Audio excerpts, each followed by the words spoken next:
one of the many great architects coming out of the University of Santo Tomas.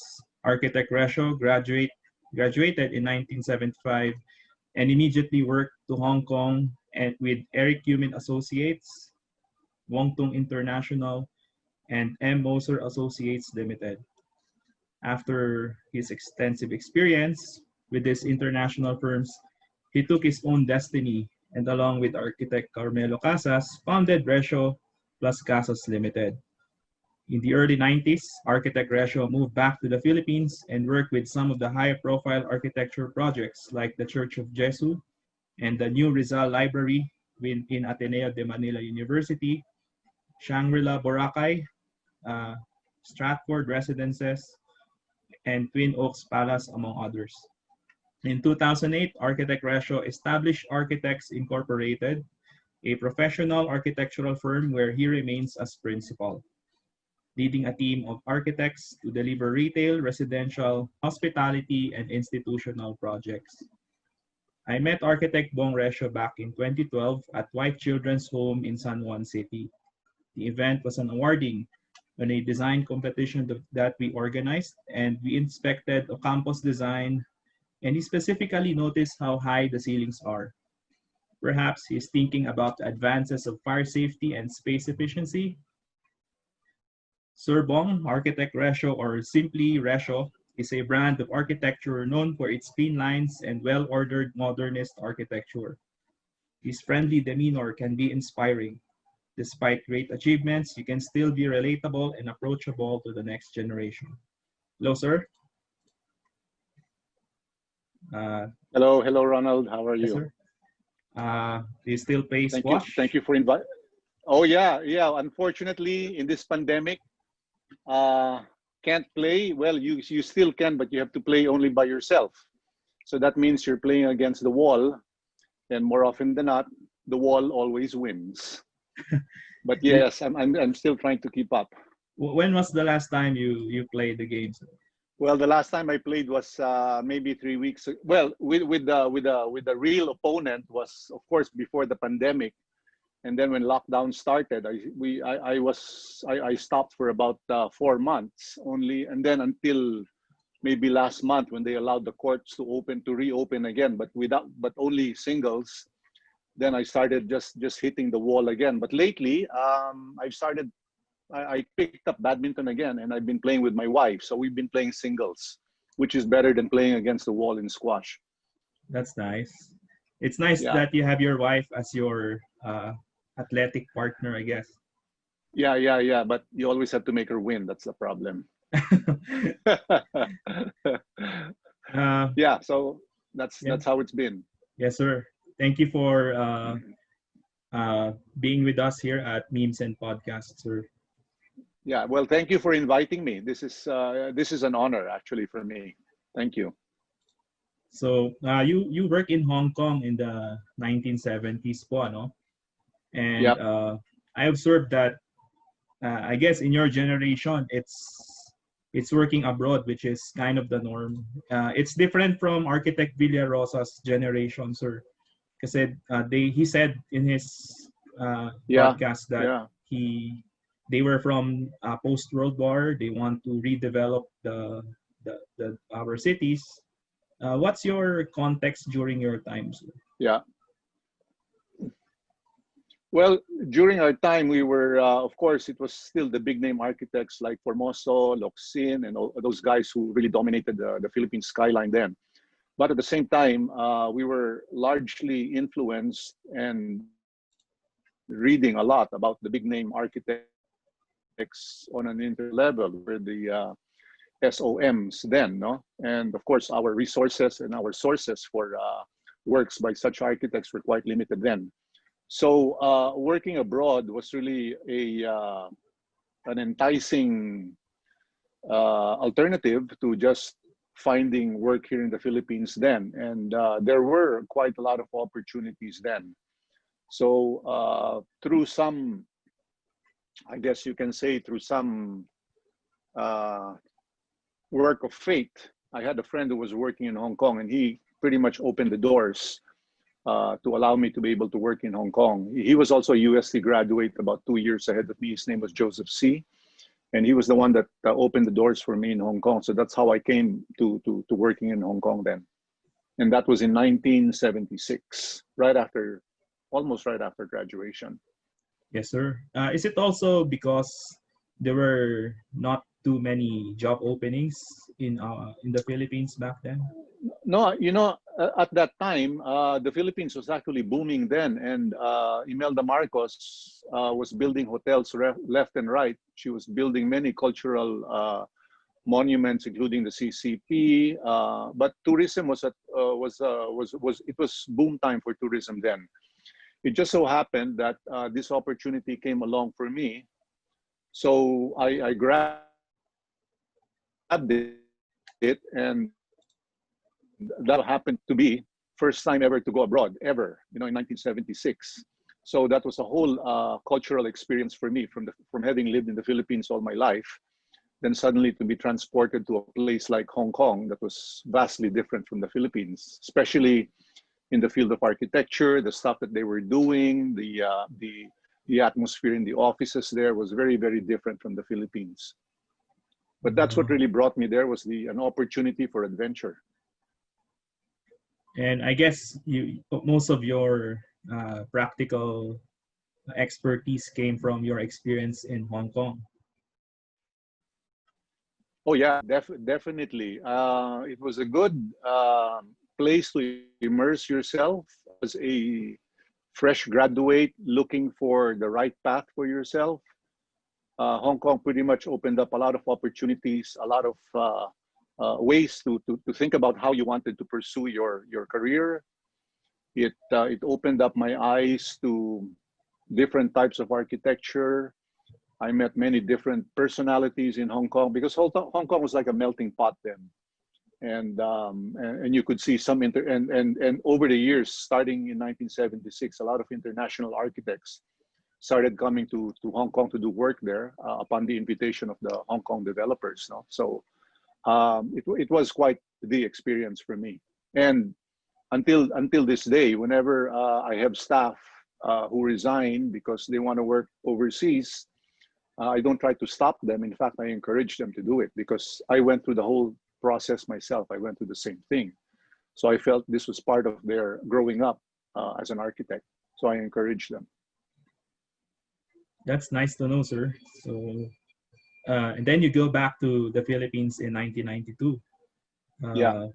How did you establish? Well, by then, RECIO+CASAS was already established, because it was founded 1988.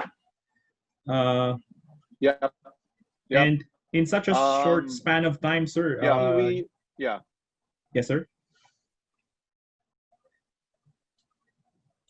No, we established it in 1988, because Melo and I were working in two different firms, and then we decided, okay, let's form our own company, and we decided August 1988 was a good time to do it, because of all the feng shui in Hong Kong. So 88 we felt was a good time to start it. So we launched RECIO+CASAS in Hong Kong in 1988, and then another opportunity came for us in 1992 when martial law was over.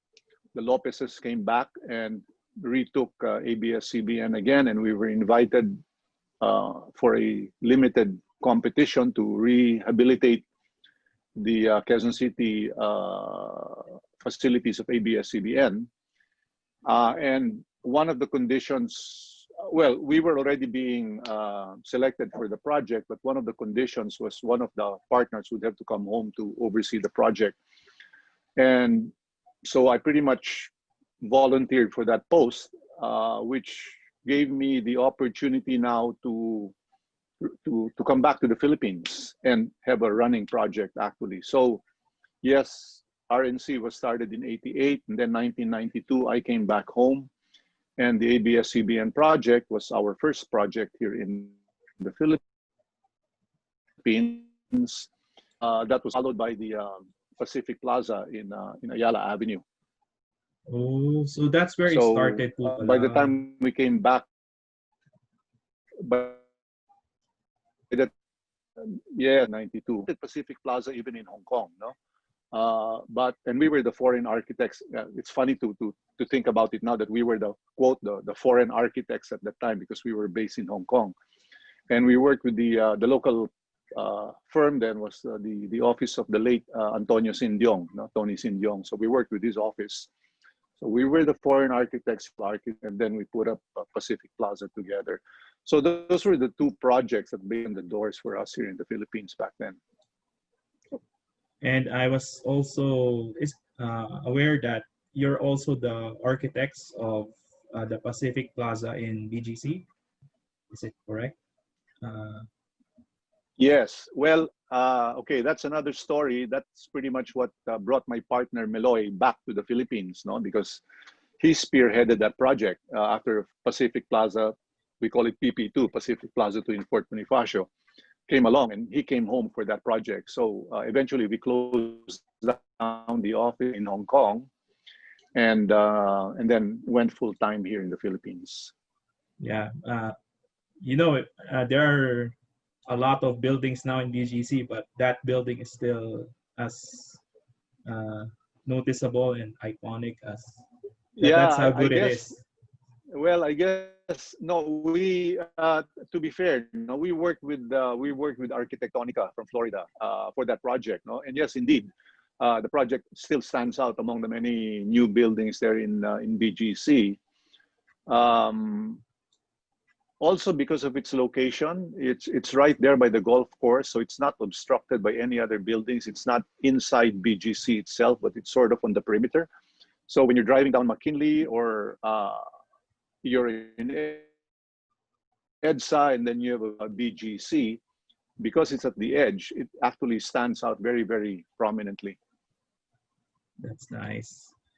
I have a few pictures here, sir, courtesy of your office. Sure. This part, you can share your insights about each of them. Yeah. So here it is. The first building is the Savia Financial District. Yeah, okay. Can you it's see the Savia Financial Center. A little bit of a backgrounder here. This is a project with Artha Land, and we're very, very proud to be partnering with Artha Land for this because Artha Land is I guess they still refer to them as a boutique developer, but all of their projects have garnered green building certificates, and this building is not going to be an exception. It will be getting green building certificate as well from both local and overseas organizations. The building is an office building. Basically, it's a twin tower comprising three lots, and there were many restrictions on the building envelope. Meaning there was a restriction on the FAR. There was a restriction on the height, and of course, as any developer wants to do, they want to max out on their development to be able to realize their returns. So we pretty much had to work hard to be able to make sure that we were maximizing the potential of the development in spite of the restrictions, and this is what we came up with, no? But one of the key features that we introduced in this development, rather than just making it 2 blocks, was to introduce a canyon, you know, as in canyon, as in a river canyon, as in the US, you have the Grand Canyon. So the space in between the 2 buildings, we sort of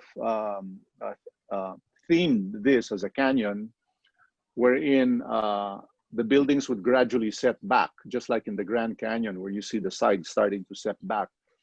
And then those setbacks would then occur at every 4 floors. And then where the setbacks occur, we'd introduce some greenery to cascade over the setbacks. And then right at the bottom of the setback, we had I guess we are referring to it as an atrium, a walkway, where all the public and the occupants of the building would then be coming in through, converging, and then dispersing into the respective towers. No, pretty big footprint. Each tower has over 2,000 square meters each, and then there's of course commercial space down in the ground floor and the second floor. So this is under construction now, and I think we're already on the 4th or the 5th floor. But of course, it did encounter some delays because of the lockdown. So the contractor had to stop. But lately, they've been coming back slowly already. Of course, following all of the protocols during this pandemic. So it is under construction now. Yes, sir. I have a question about FAR. Sure. I remembered this since 2012 that you can build taller as long as you can make it thinner. Is that correct? That is correct, Ronald. FAR, you have your lot size, and so your choices are either to make the footprint smaller, but you can build taller, or you can make the footprint more efficient, make it bigger, but your building ends up being a little shorter, as long as you're within the FAR. So and FAR stands, by the way, for floor area ratio. Yes, sir. But in our building code, sir, we have a building height limit. Can we go beyond that if we make it if we make our floor area thinner? No, you cannot. No, you cannot. If there is a building height imposed by the ATO, the Air Transport Authority, you cannot go beyond that height limit. So you have to stay within whatever the parameters of the setbacks are for your maximum plate, and then you have to stay within the height limit. You are only affected by height limit usually if you're near the airport area. But if you're beyond that, then usually the height limit does not come into play anymore. Dun po pala papasok yung... Okay. Thank you for that, sir. Next project. Okay. I just want to say, sir, that you had a great job of combining subtlety and iconoclastic design on the silhouette of Stratford. How did you come up with this? Because it's very subtle, but at the same time, as in any well, no, as in any project, this is always the challenge of the owner to differentiate their building from the other buildings. And because the goal for this project was to make it the tallest residential development in the country, we explored different alternatives as to how to make it look different and how to make it look even taller than it actually was. So we ended up with this, if you like to call it accordion facade, wherein instead of making the folds more very, very regular throughout the height of the building, we decided to create movement by making the folds closer at the bottom, and then the folds start to get bigger and wider spaced as you go up the tower. So in your imagination, it looks like the folds continue endlessly as they're starting to go up the upper floors. So that's finally, when we came up with that scheme, that was the scheme approved by the owner.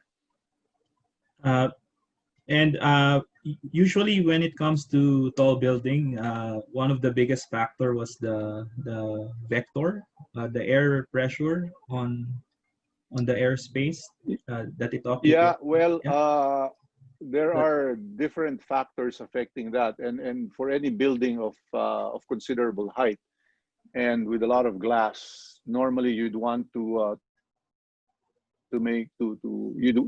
want the project to undergo a wind tunnel test. And we went through a wind tunnel test for this as well. And the results of the wind tunnel test determined where the weaknesses are in the design, especially of the facade. And we had a facade consultant for this as well. And then a facade consultant then did all of the corrections that were needed to address the issues as a result of the wind tunnel test. Did the accordion design help in mitigating the air movement around the building? No, not really.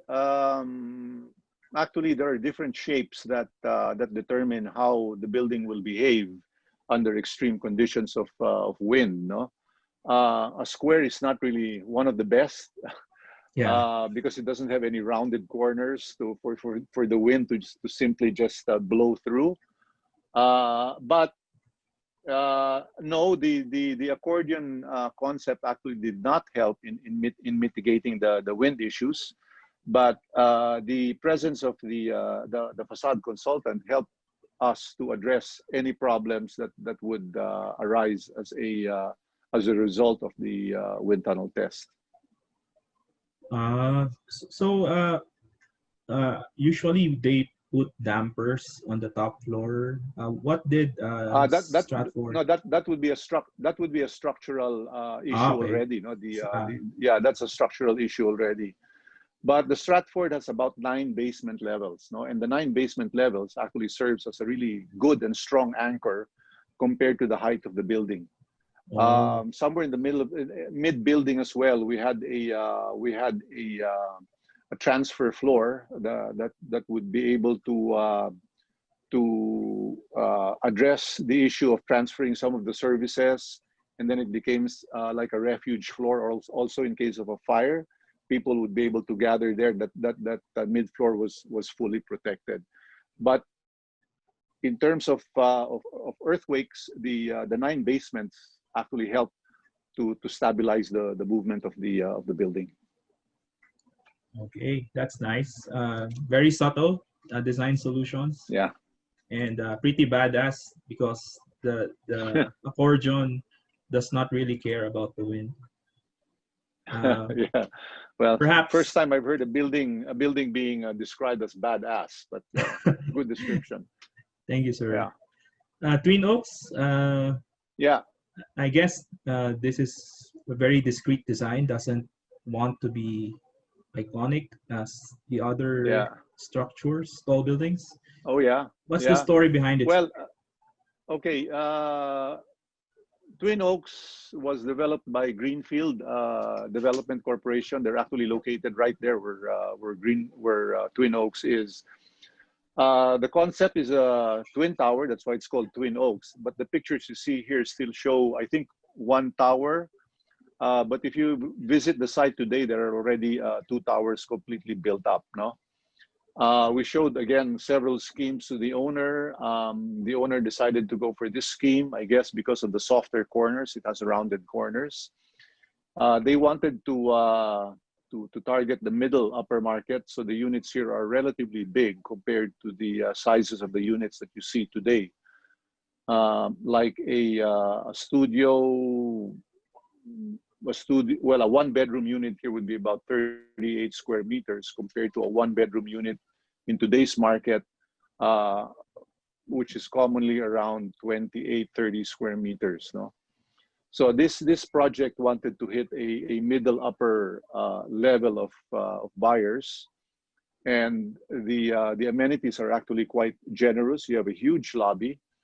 You've got amazing amenities for the residents on the podium roof, and of course you're interconnected with all of the retail experience that you have on the 2nd and the 3rd floor, and then the fact that you're in the middle of the Mandaluyong Central makes this development very desirable. In fact, they were able to sell very quickly. Tower 1, and then when Tower 2 came along, I believe they were able to sell that just as quickly also.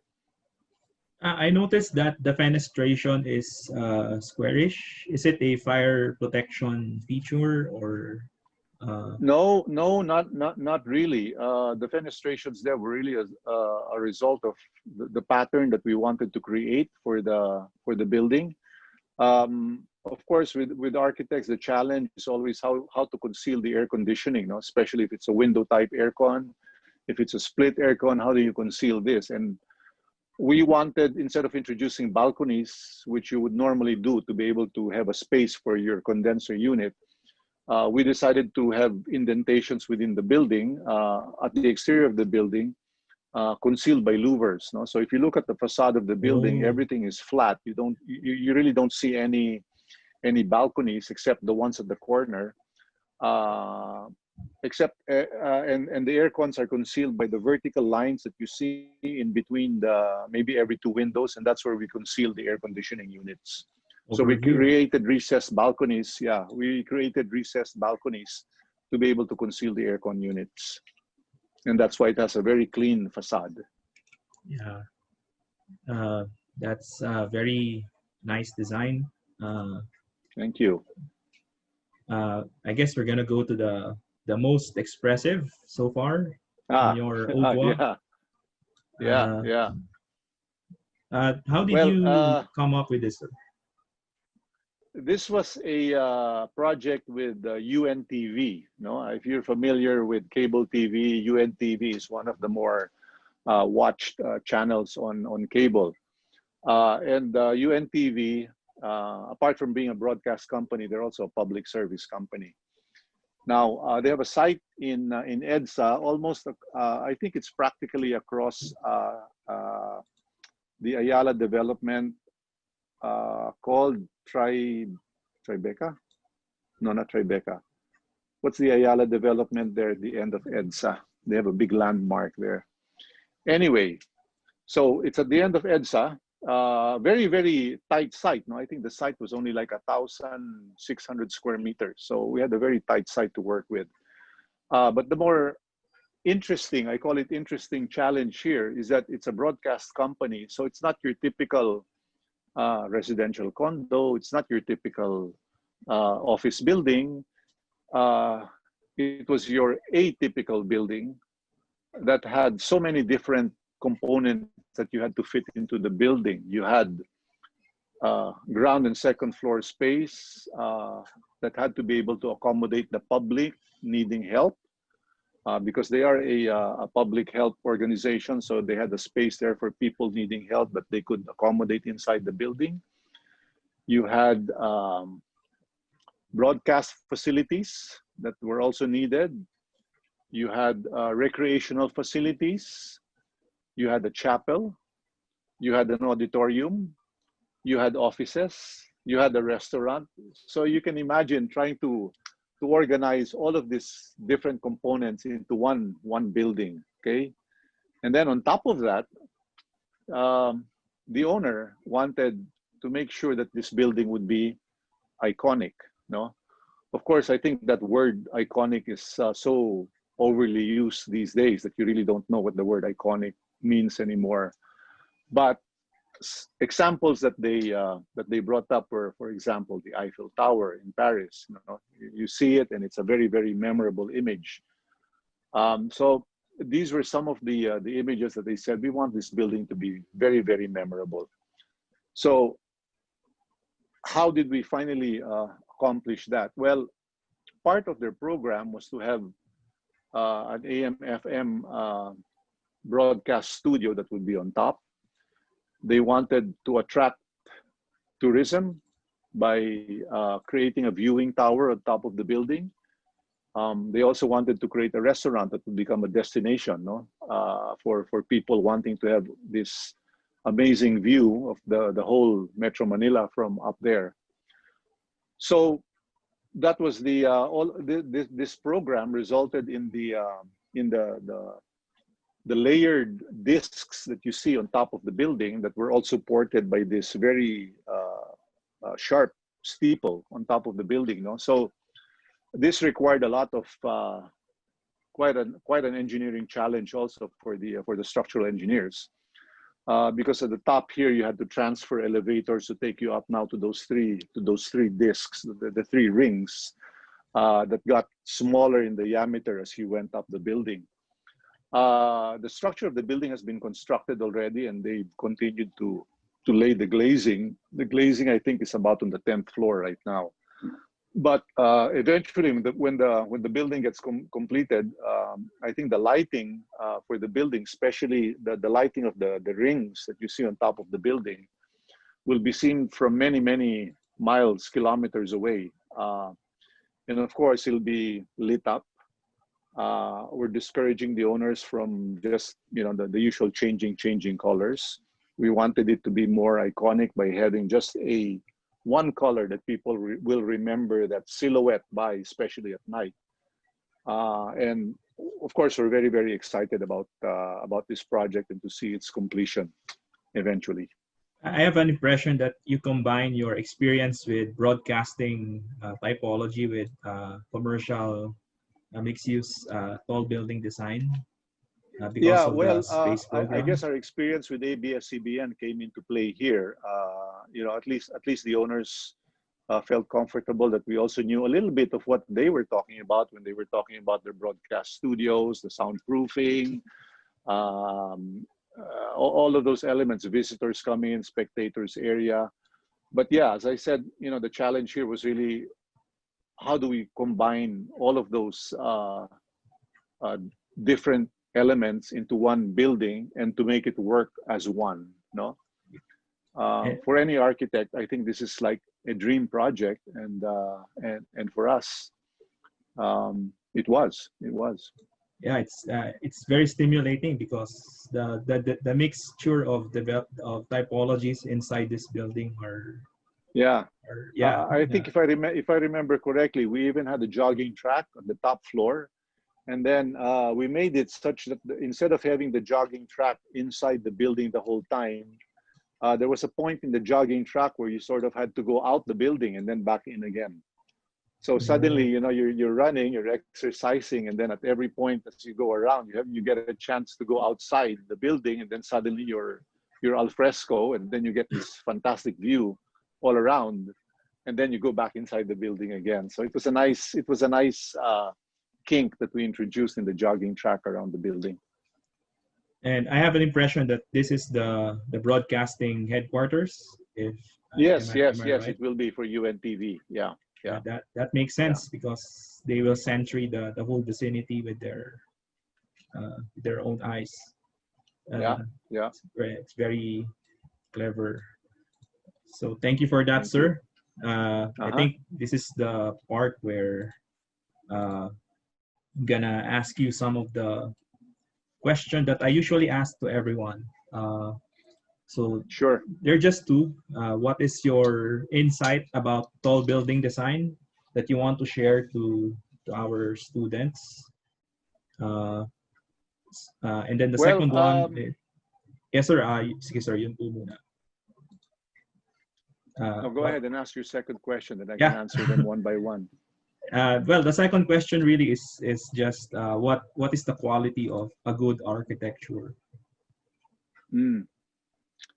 Okay, let's start with tall buildings first. No, of course, the Philippines has its limitation because we are in zone 4 in terms of earthquakes here in the Philippines.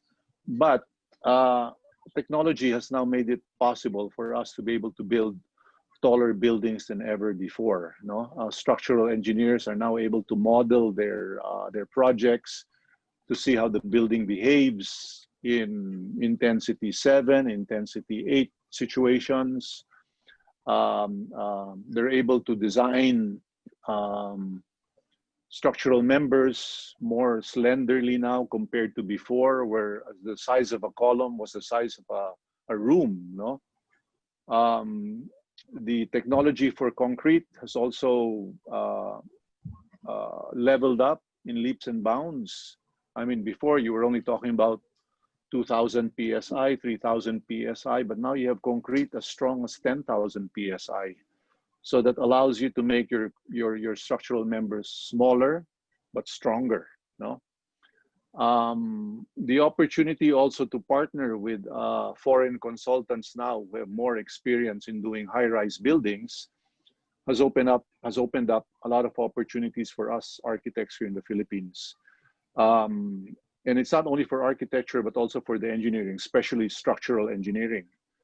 They're able to design buildings now that you would not have thought of designing that way 10, 15 years ago. There are not that many developers, though, that are wanting to really at least in the Philippines, I think, to really um,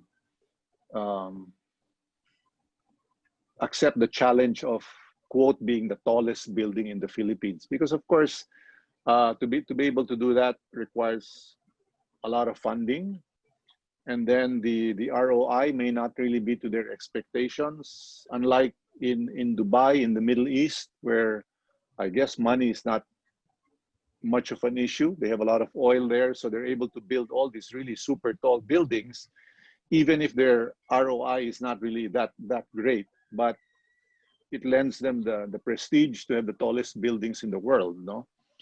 And of late, maybe in the past 10 years compared to maybe 20, 25 years ago, the tallest buildings were all in North America and Europe, but now the tallest buildings are all here in Asia now. You have them a lot of them are in China, actually. And all of the tall buildings that are being built in China are being designed by big firms like KPF, SOM, among others, no? But we are getting there as far as, in the Philippine context, we are getting there. But when you talk about a 60-story building, 70-story building, that's a pretty tall building already by Philippine standards. But by world standards, it's not quite there yet, no? But do we really need it? I'm not sure that we do. Maybe we don't. A good old, nice-looking building, I think, is good enough for many developers here, and I completely agree with them. Taller is not necessarily better. Taller is really a lot more for prestige, for branding, you know. So we are getting there, and of course, for any architect to be engaged to build a tall building is always an honor for them, and I think a dream come true for any architect now. But give me a nice project anytime, and I think just put your heart and your passion into it, and I think it'll be just as good as the tallest building in the world. And with that being said, what do you think is the quality of a good architecture? Good architecture. I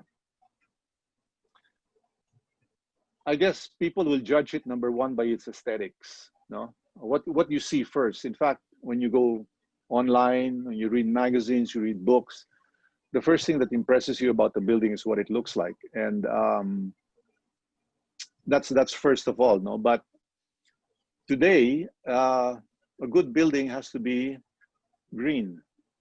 A good building has to respect the environment. A good building has to be respectful of PWD. A good building should not waste too much energy, no? So the definition has actually evolved.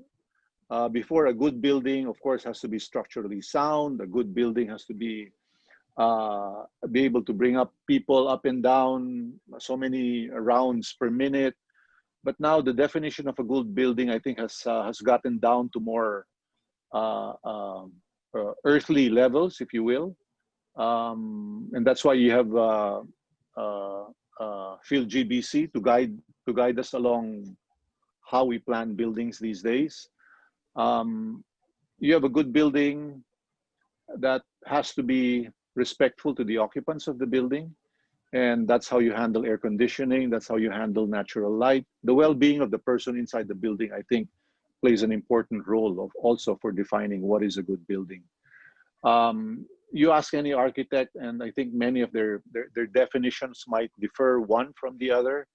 But today's architecture actually is very definitive about the environment, the well-being of the person, energy issues, because we're talking about what's happening to the whole world now.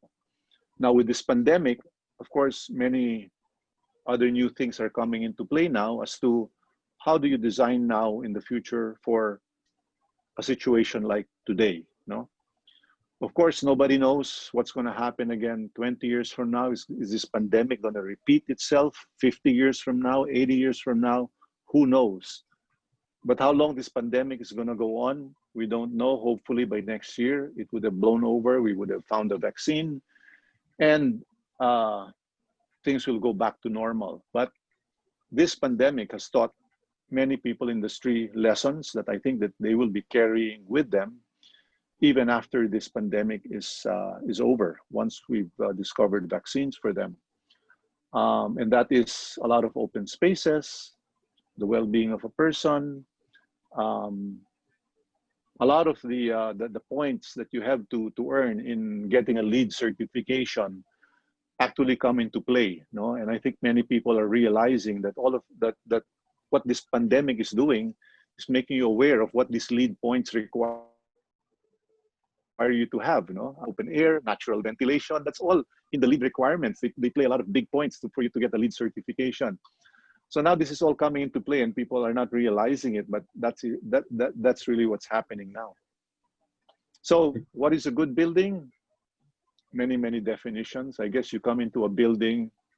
If I were still based in Hong Kong, the people from Hong Kong would say, what is a good building? A good building is when you come into the building and you feel the chi of the building, the feng shui is good, you know, the vibes are good. That's already a good building in itself, no? But of course, you cannot rely fully on that. There are many tangible things that you have to take into account also. Okay, with that, we would like to thank you, sir. Thank you for sharing your insights and knowledge with us. Yeah. Well, thank you for inviting me, Ronald. I hope I've made some contribution to your podcast. And really, I hope, because architectural students are sort of tied down now in their homes, I hope this will help open up their horizons even if they're at home. Okay, thank you, sir.